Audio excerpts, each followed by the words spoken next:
नमस्कार बच्चों। हम लोग कर रहे हैं एक्सरसाइज 13.1 चैप्टर 13 का क्वेश्चन। इससे पहले हमने 5 क्वेश्चन को हल कर लिया है, ये छठा क्वेश्चन है।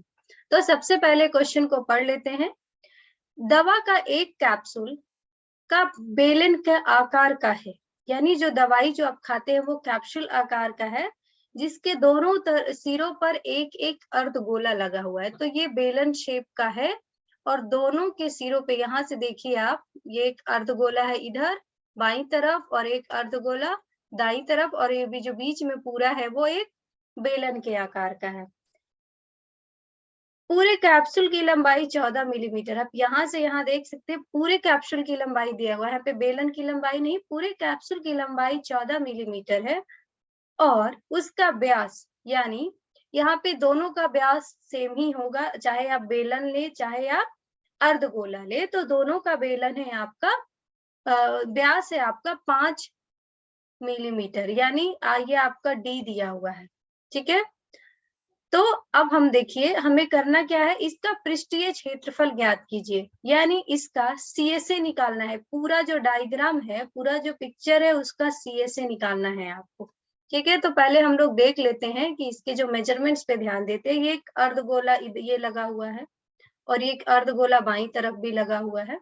तो दोनों अर्धगोले का जो त्रिज्या होगा सेम, तो डी अगर ये 5 मिलीमीटर है तो आपका जो त्रिज्या यानी रेडियस हो जाएगा 5/2 मिलीमीटर। तो अर्धगोले के लिए तो बस एक ही चीज चाहिए। अब हम लोग देख लेते हैं ये बेलन। तो बेलन का तो त्रिज्या यानी रेडियस भी सेम हो जाएगा, ये 5/2। लेकिन ये यहाँ से यहाँ तक ही इसकी लंबाई या ऊंचाई है, तो वो कितना होगा।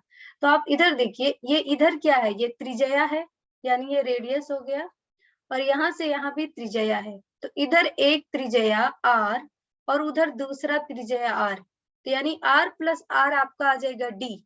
तो इसमें से अगर हम लोग पूरे लंबाई में से व्यास को घटा देंगे तो वह आ जाएगा आपका बेलन का ऊंचाई, यानी बेलन का ऊंचाई पूरी लंबाई यानी 14 मिलीमीटर में से आप व्यास घटा देंगे 5, जो कि आपका आ जाएगा 9 मिलीमीटर।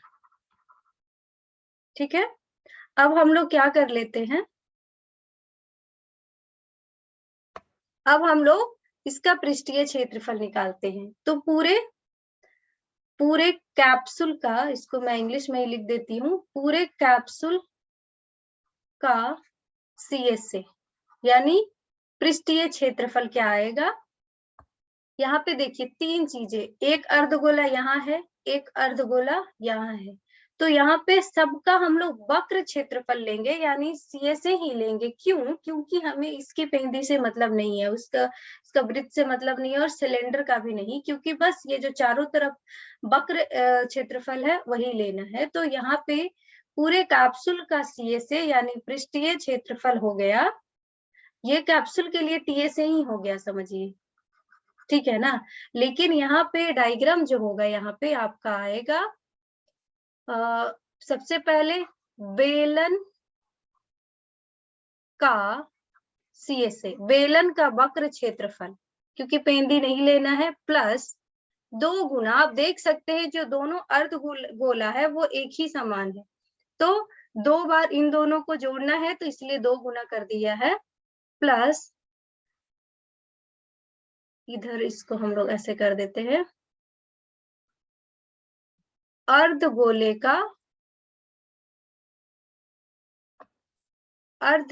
का सीएसए, जो कि आपका फॉर्मूला बन के आ जाएगा। बेलन का सीएसए क्या होता है, 2πRh प्लस 2 गुना, अब अर्धगोले का वक्र क्षेत्रफल कितना था सीएसए, 2πr², जो कि आपका हो जाएगा 2πRh प्लस 4πr²। सब में इसका वैल्यू डाल देते हैं, 2 गुना 22/7, रेडियस कितना है आपका, रेडियस है 5/2 गुना 5/2, 2πRh लेना है ना, इसको हम लोग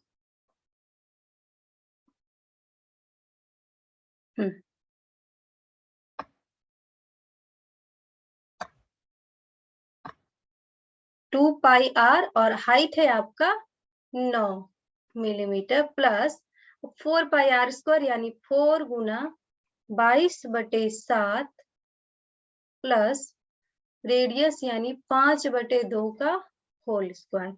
जब हम इसको सॉल्व कर लेंगे तो यहाँ पे आपका आएगा, यहाँ देखिए इसको हम लोग काट सकते हैं, ये 2 कट जाएगा और तो कुछ कटेगा नहीं, ठीक है ना। तो इसको 22 गुना 5 गुना 9/7 प्लस इसमें भी आपका ये जो आएगा 4 गुना 22 गुना 25/7 गुना 2 दूनी 4, ये कट जाएगा तो आपका आ जाएगा। तो हम लोग क्या करते हैं, ये 22 गुना 45/7 प्लस 22 गुना 25/7। जब इसको पूरा आप सॉल्व कर लेंगे तो आप ये तो गुना तो कर ही सकते हैं और 7 से भाग दीजिएगा और इन दोनों को गुना करके आप 7 से भाग दे दीजिएगा तो आपका उत्तर जो आ जाएगा, आपका उत्तर आएगा 220 मिलीमीटर स्क्वायर। क्योंकि यहाँ पे ये मिलीमीटर है तो इसलिए आप ध्यान देंगे कि ये किस में दिया हुआ है, सेंटीमीटर है तो सेंटीमीटर स्क्वायर और मिलीमीटर है तो मिलीमीटर स्क्वायर। चलिए अगला क्वेश्चन देखते हैं। तो ये 7वां क्वेश्चन मैं इसको समझा देती हूँ, आप इसको होमवर्क में कर लेंगे। एक तंबू एक बेलन के आकार का है जिस पर एक शंकु अध्यारोपित है, ठीक है। तो एक तंबू है, टेंट जो आप देखे होंगे, टेंट है तो क्या है, बेलन के आकार का है तंबू, इस तरह से है वो, ठीक है। और इसके ऊपर शंकु लगा हुआ है, ठीक है। यदि बेलन भाग का ऊंचाई और व्यास क्रमशः है, यानी ये जो बेलन आकार है इसका जो ऊंचाई है 2.1 है और जो इसका व्यास दिया हुआ है यानी डायमीटर, तो त्रिज्या हो जाएगा 4/2 यानी 2 मीटर, सब मीटर में दिया हुआ है 2.1 मीटर, ठीक है। तो जो इस बेलन का त्रिज्या होगा वही उस कोण का भी त्रिज्या होगा 2 मीटर। अब इस शंकु, ठीक है ना, शंकु की ऊंचाई,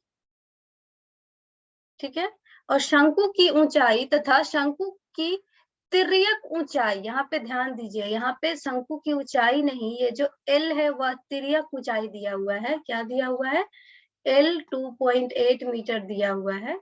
तो तंबू बनाने में प्रयुक्त कॉन्वस का क्षेत्रफल ज्ञान करिए, ठीक है। तो यहाँ से सबसे पहले आप लोग R का वैल्यू निकाल लेंगे, वो जो L √R² + H² से, और इसका वक्र क्षेत्रफल और इसका वक्र, दोनों का वक्र क्षेत्रफल आप ले लेंगे, वक्र क्षेत्रफल निकाल लेंगे और फिर कॉस्ट दिया हुआ है, कॉस्ट से मल्टीप्लाई कर देंगे। अब हम लोग अगला क्वेश्चन देखते हैं। अगला क्वेश्चन क्या है कि ऊंचाई 2.4 सेंटीमीटर और व्यास 1.4 सेंटीमीटर वाले ठोस बेलन में से इसी ऊंचाई और इसी व्यास वाला शंक्वाकार खोल काट लिया गया है, ठीक है। शेष बचे हुए ठोस का निकटतम सेंटीमीटर आपको क्या करना है, निकालना है।